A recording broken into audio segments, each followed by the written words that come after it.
History whispers of kings and kingdoms long gone. Some are remembered for their conquests, others for their cruelty, but some, like King Solomon, are shrouded in enigma, a tapestry woven from wisdom, wealth, and ultimately woe. Solomon's reign, a beacon in the mists of time, continues to fascinate us. His story, a blend of power and piety, echoes through millennia. Join us as we delve into the enigmatic reign of King Solomon.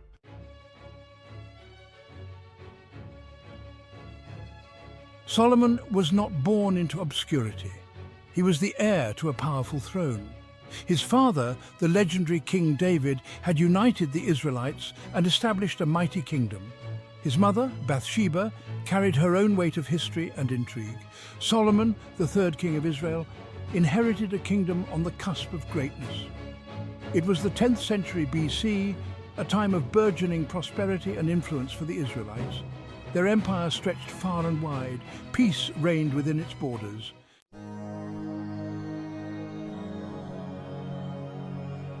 The stage was set for Solomon's reign.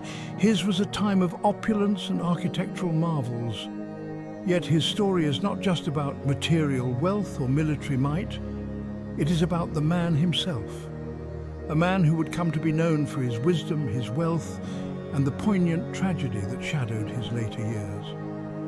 Solomon's story is a timeless tale. It's a story that explores the burden of leadership, the allure and danger of power, and the enduring struggle between wisdom and temptation. A story that continues to resonate thousands of years after his reign.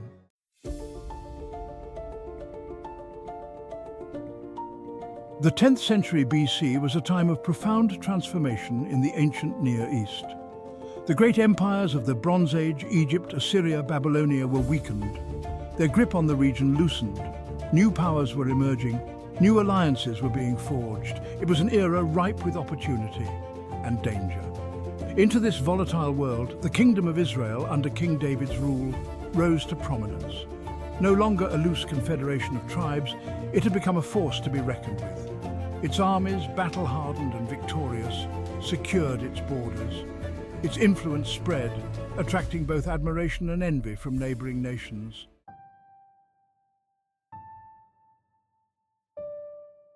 David, a warrior king, had united the 12 tribes of Israel through blood and iron.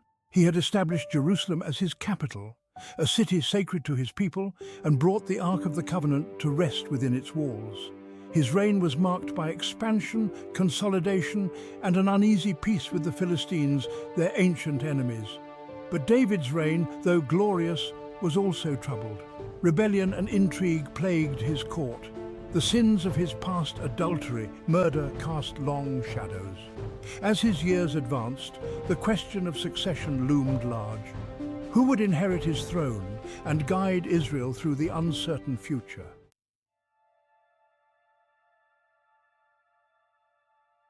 Solomon, born of David's tumultuous relationship with Bathsheba, was not an obvious choice. He was not a seasoned warrior like his older half-brothers, yet David, in his wisdom, or perhaps guided by divine decree, chose Solomon. He saw in his young son a keen mind, a thirst for knowledge, and a capacity for justice. The weight of legacy fell upon Solomon's shoulders. He inherited a kingdom at its zenith, but also one grappling with the consequences of its rapid rise. The shadow of his father's past deeds, both glorious and terrible, hung heavy, and the spectre of internal strife and external threats remained a constant menace.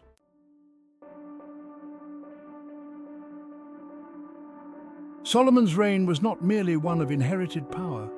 It was touched by a gift so profound, so rare, that it echoed throughout the ages. This was the gift of wisdom. Legend tells us that God, appearing to Solomon in a dream, offered him any boon he desired. Solomon, young and humble, did not ask for wealth, long life, or victory over his enemies. He asked for wisdom. He desired the ability to govern his people with justice and to discern right from wrong. This pleased God. He granted Solomon's request, bestowing upon him a wisdom unmatched in human history.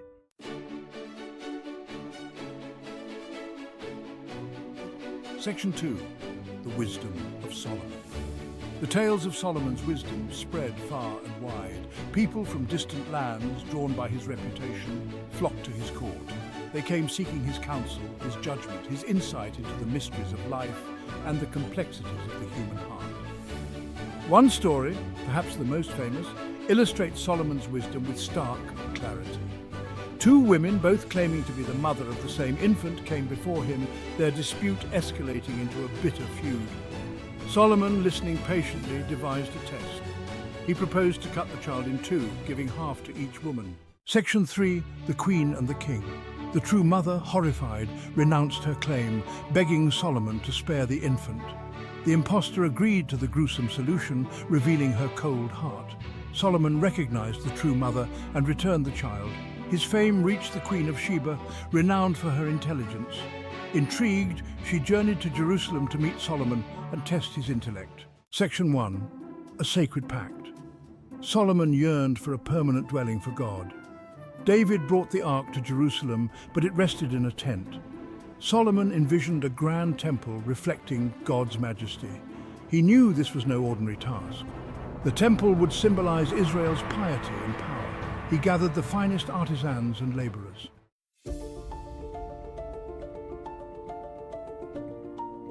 For 7 long years, Jerusalem echoed with the sounds of construction.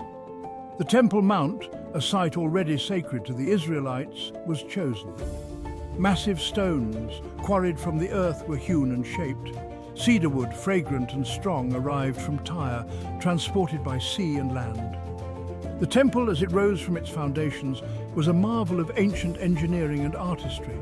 Its walls, gleaming with gold and adorned with intricate carvings of palm trees, flowers and cherubim, reflected the glory of the divine. Its interior, divided into 2 chambers, the holy place and the Holy of Holies, was designed to inspire awe and reverence.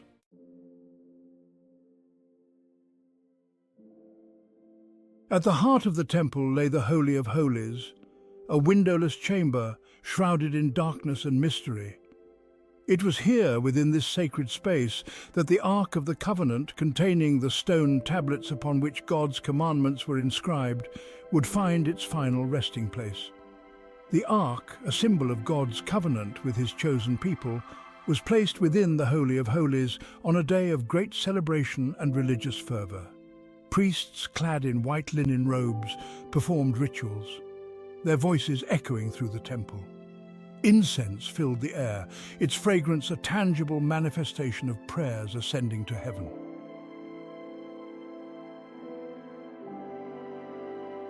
And then silence. A silence so profound, so heavy with meaning, that it seemed to press upon the hearts of all those present. It was in this silence that Solomon, his voice filled with emotion, dedicated the temple to God. He prayed for his people, for their prosperity and their faithfulness. But he also prayed for something more. He prayed that the temple would be a house of prayer for all nations, a place where people of all faiths could come to seek God's presence. It was a radical notion, a testament to Solomon's wisdom and his belief in a God who transcended the boundaries of nation and tribe.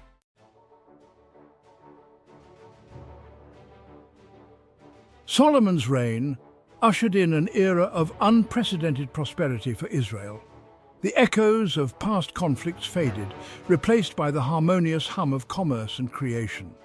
The king, guided by his divine gift, understood that true wealth stemmed not just from military might, but from fostering trade, cultivating knowledge, and securing peace.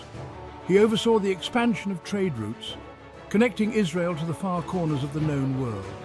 His caravans, laden with precious goods, traversed treacherous deserts and navigated perilous seas, returning with riches that filled the royal coffers and enriched the lives of his people.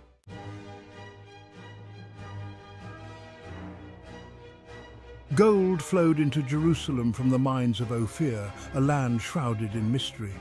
Silver, copper and iron arrived from neighboring kingdoms, fueling the furnaces of skilled artisans. Exotic woods, fragrant spices and precious stones found their way to Solomon's court, testament to the reach of his influence and the allure of his kingdom. The wealth was not hoarded within the palace walls. Solomon, ever mindful of his people, used it to improve their lives. He commissioned grand public works, including roads, aqueducts, and fortified cities, strengthening Israel's infrastructure and securing its borders.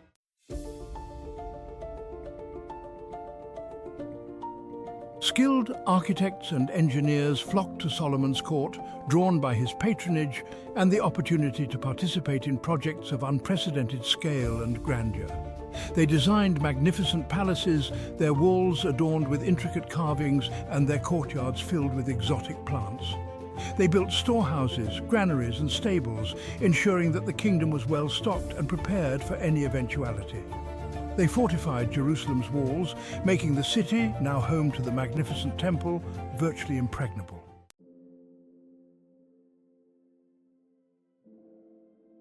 Solomon's reign became synonymous with abundance, a golden age etched in the memory of his people. The arts flourished, with poets, musicians and dancers gracing his court. Scholars and philosophers engaged in lively debates, their minds stimulated by the king's own thirst for knowledge. The kingdom, once a collection of disparate tribes, had been forged into a powerful and prosperous nation. Solomon's wisdom, his diplomatic skills and his economic acumen had elevated Israel to a position of prominence on the world stage, a beacon of civilization in a world often shrouded in darkness.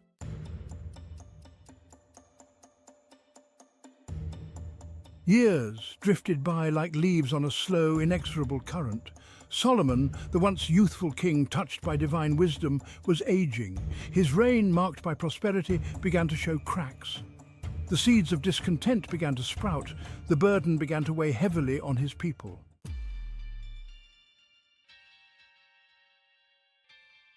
Taxes, once a mere fraction of their harvest, increased, funding Solomon's insatiable appetite for grandeur.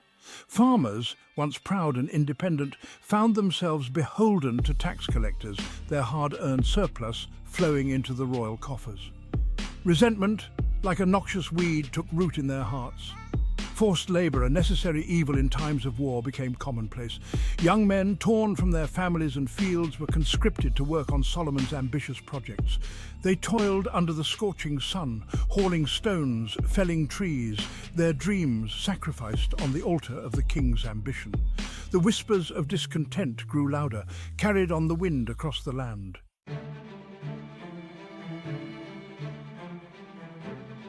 Solomon, perhaps blinded by his own brilliance, seemed oblivious to the growing unrest.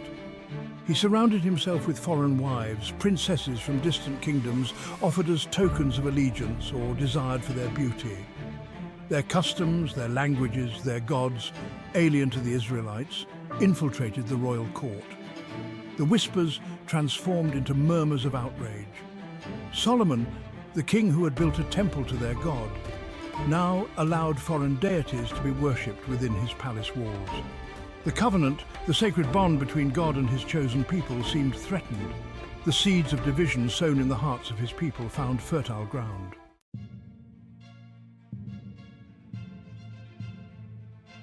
The prophet Ahijah, his voice booming with divine authority, emerged from the wilderness, a stark figure amidst the opulence of Solomon's court. He delivered a chilling prophecy, a vision of a kingdom fractured, torn apart by internal strife. His words, like thunderclaps, shook the foundations of Solomon's reign. He spoke of Jeroboam, a charismatic leader destined to rise from the ranks of the disaffected, a harbinger of rebellion and division. The reign of Solomon, a tapestry woven with threads of gold and shadowed by human fallibility, reached its end. The king, once renowned for wisdom, died under the weight of ambition, his kingdom teetering on collapse. Discontent blossomed into rebellion. His son, Rehoboam, inherited a fractured kingdom, a legacy of division and strife. The scribes chronicled his reign with unflinching honesty. They recounted his achievements, the construction of the temple, the expansion of his kingdom, and the brilliance of his court. Yet, they did not shy away from his failings, his tolerance of idolatry, and his disconnect from his people. Solomon stands as a complex figure. His story reminds us that even the gifted are not immune to power's corruption. The echoes of Solomon's reign reverberate through millennia, his name synonymous with wisdom, wealth, and the struggle between good and evil. Artists capture his grandeur and humanity in their works. Scholars grapple with his life's contradictions, seeking deeper meaning in his triumphs and failures. Solomon's tale speaks to the human condition, our capacity for both greatness and folly. It reminds us that wisdom must be nurtured and protected. True legacy lies in the impact we have on others.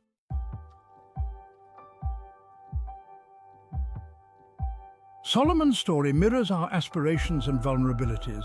We see the allure of power, ambition, and wealth, but also the consequences of straying from righteousness. Solomon's reign offers timeless lessons. True leadership requires intellect, compassion, and integrity. Wisdom without humility can oppress. Never lose sight of justice, compassion, and righteousness.